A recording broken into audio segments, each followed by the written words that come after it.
Well, we usually talk to Tim Groser, a former diplomat, former Minister of Foreign Affairs, former Minister of Trade, I think, from memory as well, on matters diplomatic. And obviously, it's quite opposite to be talking to him too, with Winston Peters talking to the United Nations tomorrow.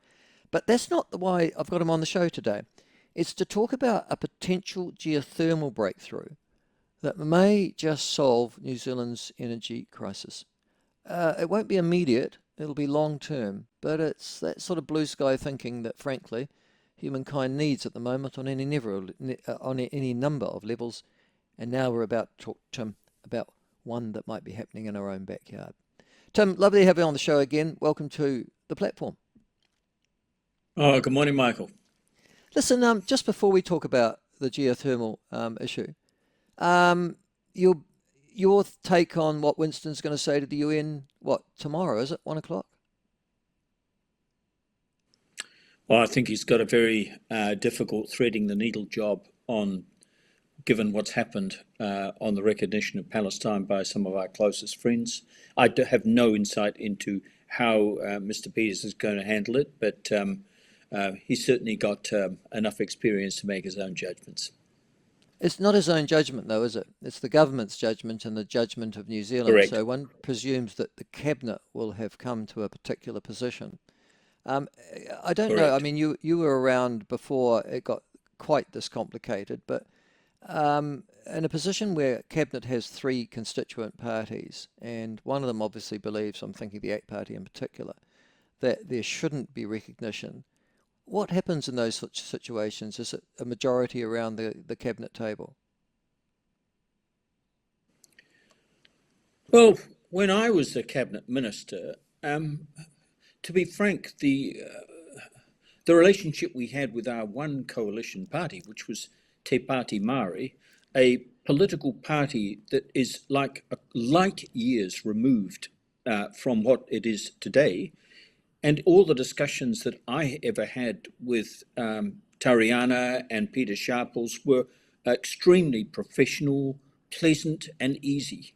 I do not know how you manage in a more complex situation with two other coalition parties, but obviously there's trade-offs, and you have to come to some concerted view about the way forward.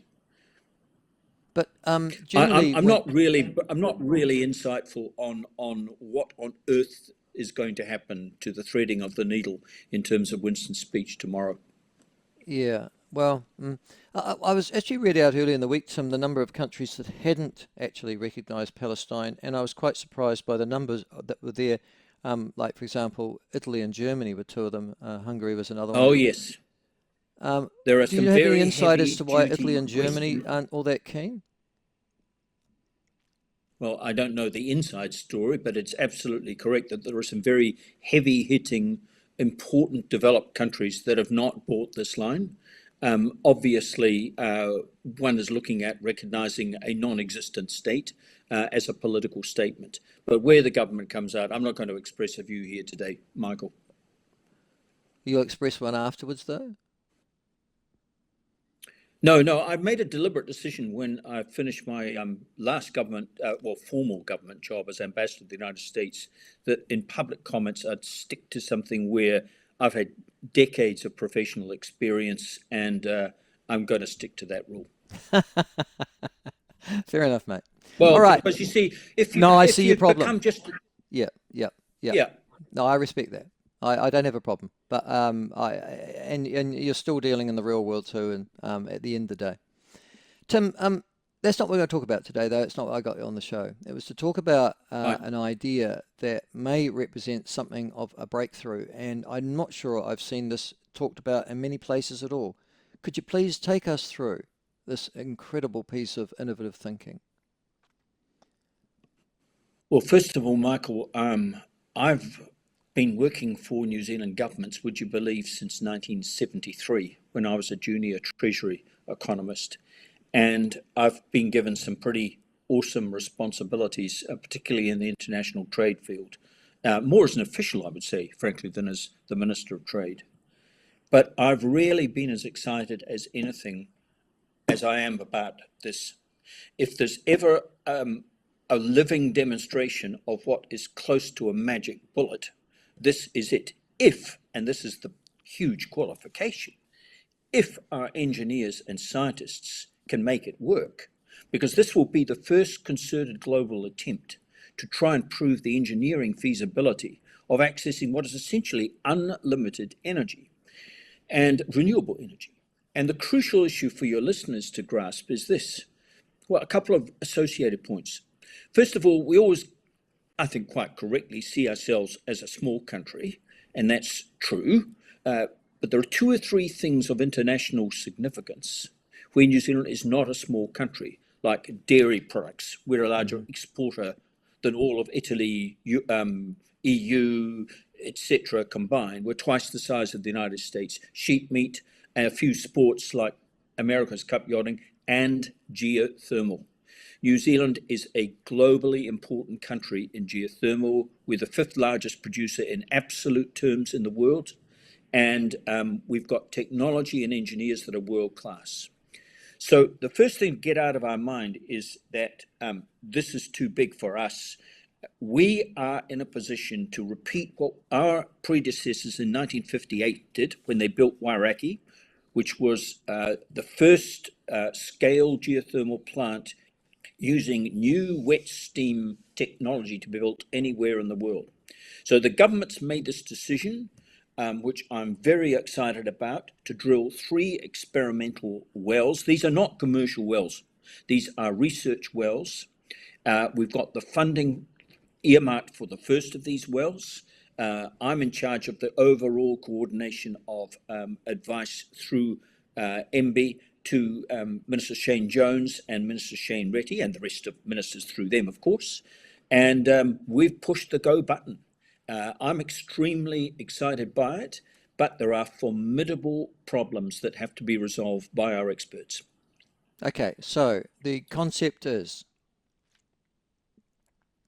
The concept is this. You and many of your viewers will be sort of dimly aware, as I was before I became involved as an advisor to GNS Science 18 months ago on this, that the Lake Taupo explosion of 5,000 years ago was the largest volcanic explosion on the planet in the last 5,000 years. I mean, literally is highly likely to have caused global cooling as the particles erupted into the atmosphere and stayed there for some longish period of time.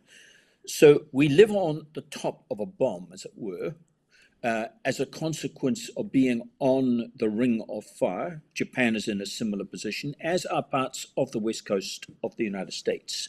That's the downside. That's the sour part of the sweet and sour dish.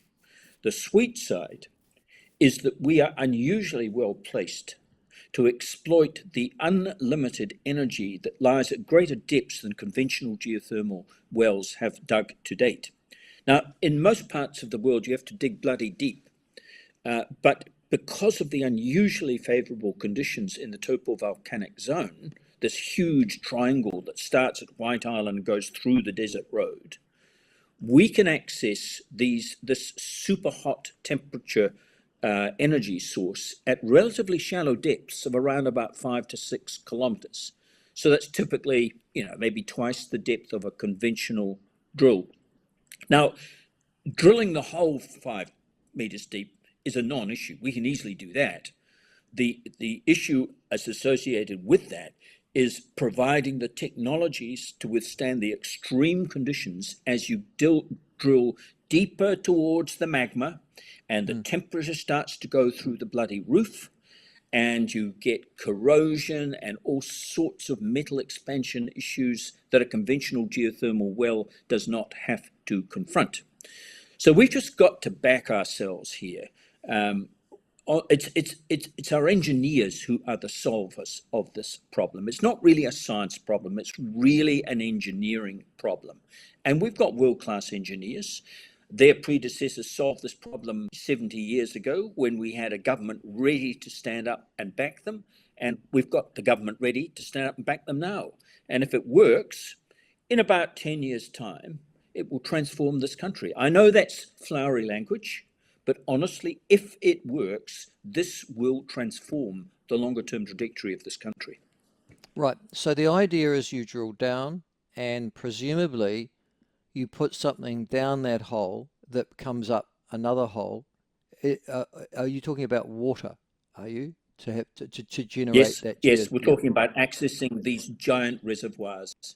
There is another form of way of doing this, which is to inject fluids down in a continuous loop.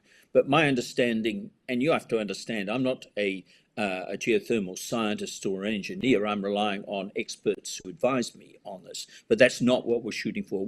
We're shooting for fluids down there at an extremely high temperature. If there's any of scientists living, I'm talking about that particular point of called supercritical energy, which is 374 degrees Celsius at 220 bars.